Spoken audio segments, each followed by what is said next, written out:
Je n'ai jamais pris de vacances. Je ne prends pas de vacances. Depuis 2010, je ne prends pas de vacances. Quand je m'arrête un mois, c'est parce que c'est le ramadan. Un peu, et là j'enchaîne. Sur 17 jours non-stop avec un show, 2 shows minimum chaque soir. Et en même temps, j'écris, je sors des sons, j'écris, tac, tac, on tabasse, on garde le trône, tac, qui sort vendredi, paf, paf, paf.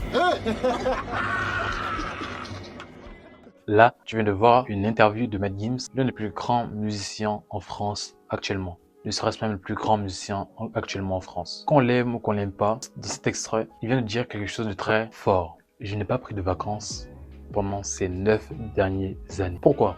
Parce que c'est que pour rester au sommet, surtout après autant d'années, et surtout avec cette concurrence-là jeune, il faut continuer à charbonner sans relâche. Pour moi, c'est ça la mentalité des élus.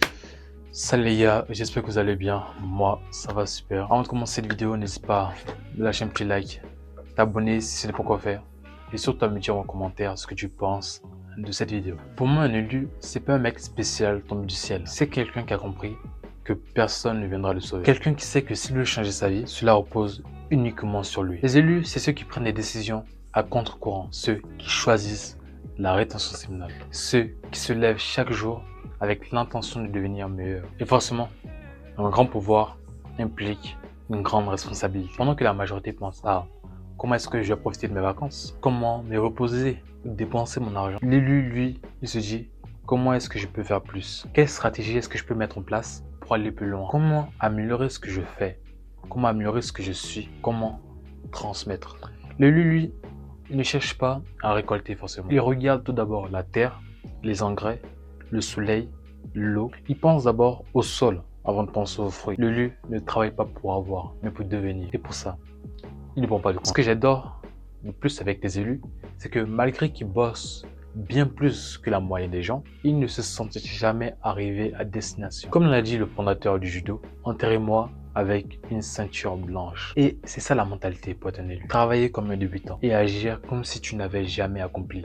Peu importe tes accomplissements de ta vie, peu importe ce que tu as accompli, agir comme si tu n'avais rien accompli, comme si tu étais un débutant qui vient d'apprendre. Toujours se remettre en question. Parce que dès que tu penses être arrivé, dès que tu penses que tu n'as rien à apprendre de la vie, dès que tu penses que tu as plié le game, tu commences à stagner. Et les élus, eux, ils savent que les limites n'existent pas vraiment. Ce sont juste des limites mentaux que la société, ou même que leur entourage projette sur eux-mêmes. Ils voient ces limites-là en eux et ils essaient de projeter ça sur tout ce qu'ils voient. Mais l'élu, lui, il casse les murs. Il ne demande pas de permission. Il ne regarde pas ce qui est réaliste. Il avance tant qu'il respire. Il agit tant qu'il a encore un battement, un souffle de vie. Oui, dans cette vidéo, j'ai beaucoup répété élu, élu. Mais pas pour faire joli.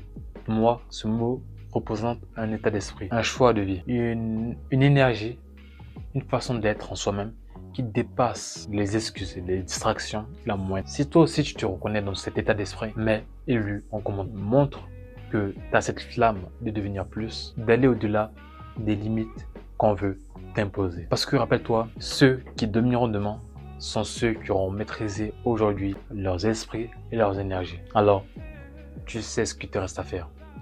Retiens-toi pour gagner. Peace.